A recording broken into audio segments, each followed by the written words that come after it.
Hey there folks, the #1 Lip Critic fan from the Infinite Jukebox here with another album review, and today I wanted to talk about the new Lip Critic record, Hex Dealer.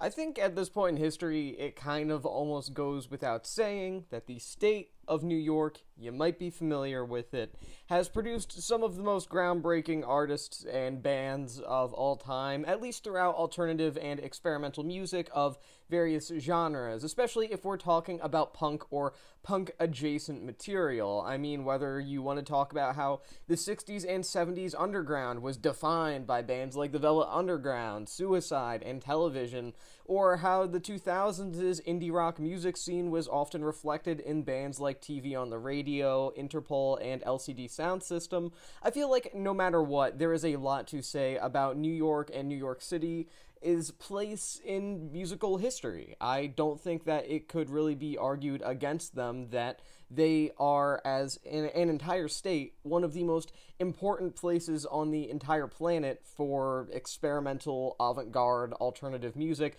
and I say that as someone that's not even from New York, so you can tell that I'm relatively unbiased.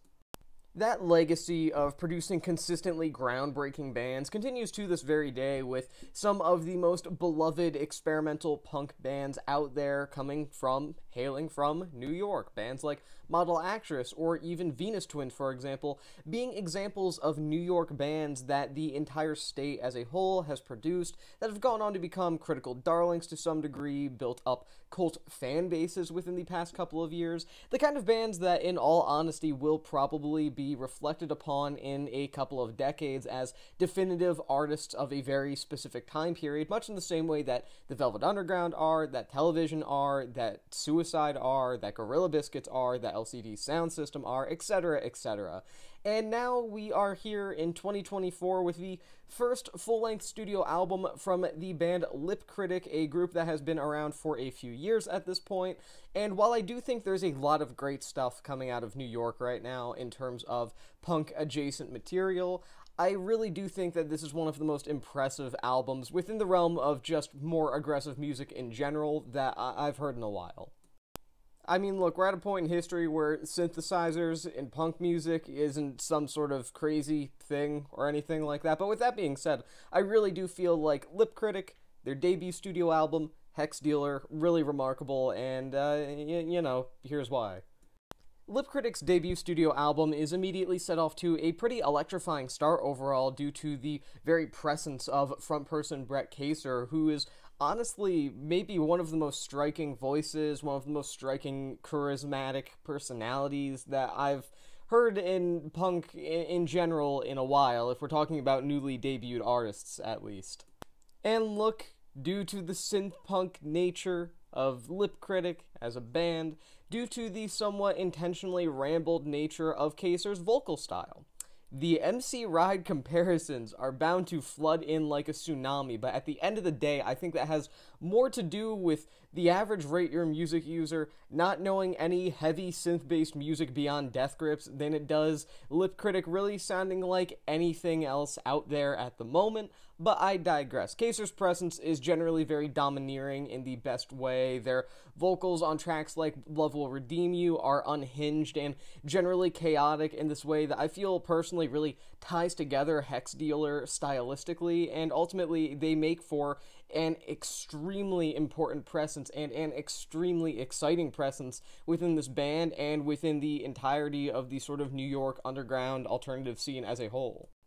I feel, in a sense, that this record does represent a sort of unrestrained expression, a sort of unrestrained sort of sense of adventurousness, and I do think that Brett Kaser as a vocalist is heavily capable of reflecting that, both in terms of their actual performances and in terms of the manner in which they deliver specific lyrics. I mean, this is an extremely well-written album with a lot of songwriting that's just as outright bizarre as it is deeply engaging in a very strange, albeit deeply charming way. And I really do feel like the way that they do deliver a number of lyrics throughout this record really sell them as quotable lines, as lines that are filled with a huge amount of passion, and as lines that you really do walk away from really remembering them, remembering the lyrical content of this record, thus allowing Kaser as a performer to kind of take up two significant roles on this record. Someone who's bound to make you feel at least fairly connected with this record due to some genuinely exciting vocal performances, and someone who will actually make you remember the lyrical content of this album itself due to the pure ferocity in which they deliver a lot of the songwriting here, which is something that I don't honestly think you can say about a lot of other bands that are comparable to Lip Critic at the moment.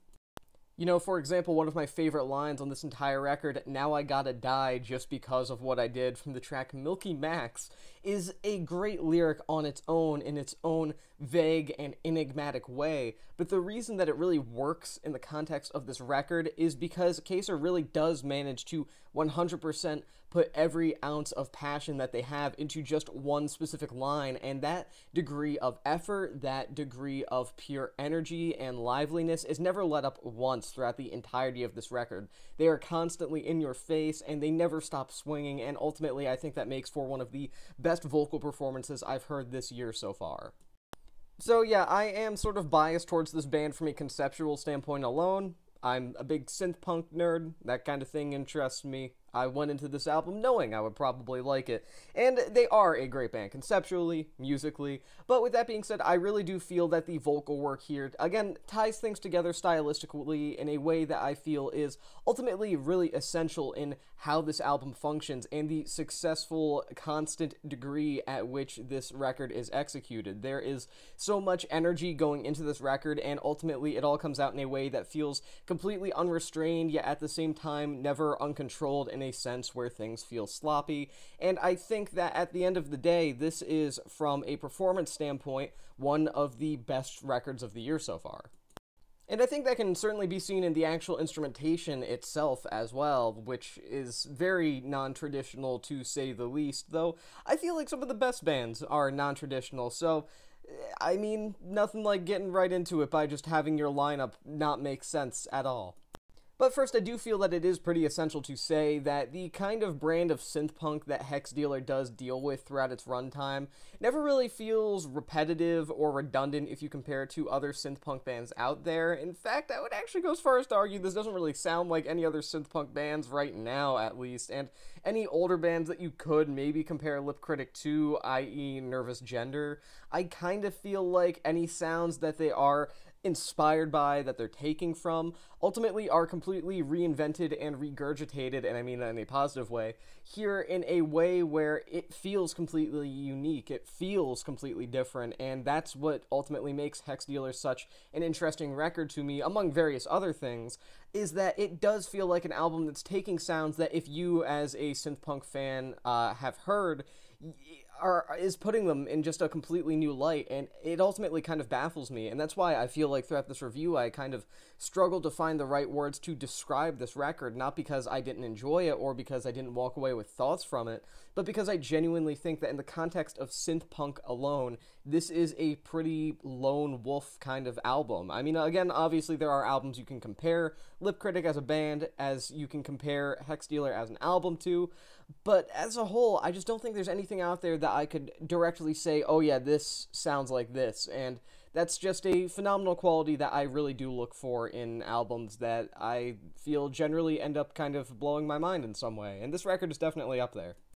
And as for the instrumentation itself, it is extremely diverse in the best way that it possibly could be, ensuring that this record, which isn't even really all that long, coming at barely over 31, nearly 32 minutes, feels pretty consistently interesting, never really losing any steam or losing its grip on the constant sense of adventurousness that it kind of promises from the very start of the record. The variety of synth tones that you get throughout this record range from the chaotic and more punk-oriented cuts like The Heart to the grinding instrumentation to some of the tracks like Sermon that I feel really do add a degree of dynamicism here that is something that greatly benefits the record overall, allowing this album to become something that's much more than just a good, compact, punk-influenced record, but rather something that actually goes across the board of Lip Critic's overall sound and explores what they are capable of in a variety of different pockets while still maintaining roots within the same sonic influences,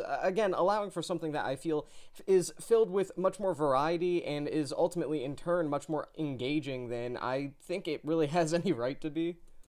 In turn, I feel like just from a synth-based perspective alone, this is genuinely one of the most versatile, aggressive music kind of albums that you'll end up hearing all year. I really think that the instrumentation here in that regard is pretty phenomenal.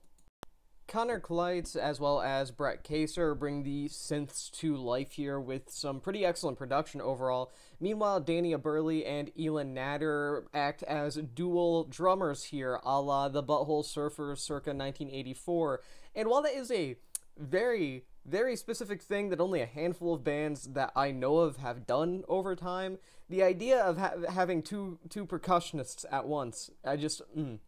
absolutely love it. Phenomenal here. Really just works great.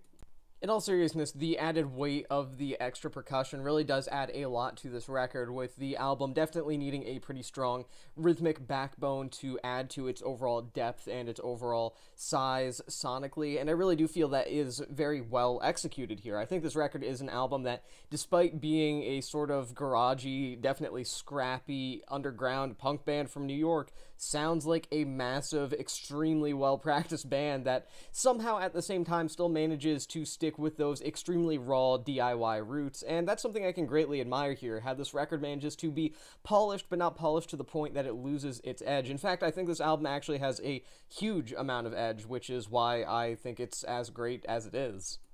And in a sense, I also think that this is a ridiculously modern record, or at the very least a very idiosyncratic one that feels modern because there isn't really anything else that I personally feel I could rightfully compare it to, and I mean that in a variety of ways, whether it's the manner in which breakbeats are included at various points in this record on tracks like Bork Pelly, for example, kind of adding a very modernist electronic flair to a record that could have easily leaned into a lot of those classic 80s first-wave synth-punk kind of influences, or the relentlessly kind of East Coast culture-inspired style of this album that comes at various points on this record, most obviously with the track In the Wawa Convinced I Am God, which,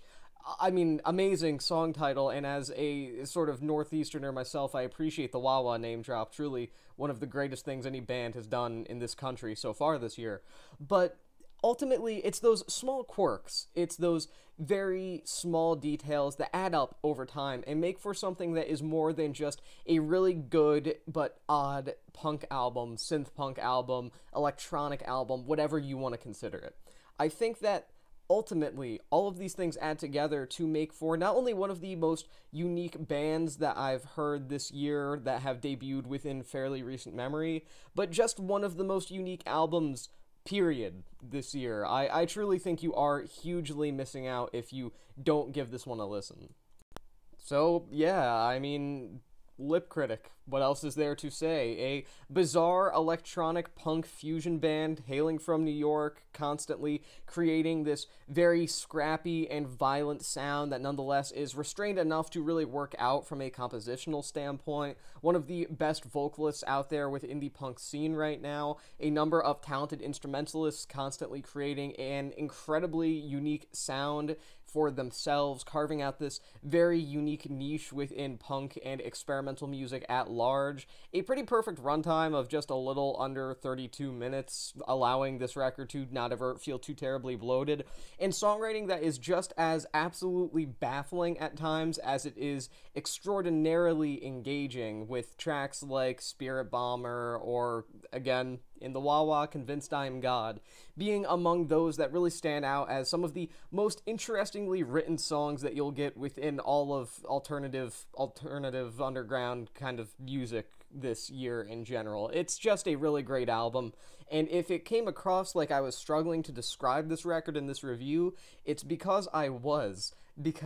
truly, genuinely, 100% have nothing that I can compare this to off the top of my head. Like I've said, the immediate obvious comparisons that are going to be made are ranging from early synth-punk to more modern synth-influenced aggressive music like Death Grips, but at the end of the day, none of that really fits. I can't say that this sounds like Death Grips. I can't say this sounds like Melt Banana. I can't say this sounds like anything like that, because it's just Lip Critic, and truly I think that they may be one of, if not the single most inspired sounding punk band to come out of the past couple of years. After having a little while to kind of sit with this record, to kind of take it in, soak it in, appreciate the quark, strangeness, and charm of it all, if you will, I can pretty confidently say that I'm going to give this record 4.5 stars out of 5. This is just easily one of the best albums I've heard so far in 2024. And with that being said, that's the end of this album review. Thank you for watching The Infinite Jukebox, and I will see you in the next one.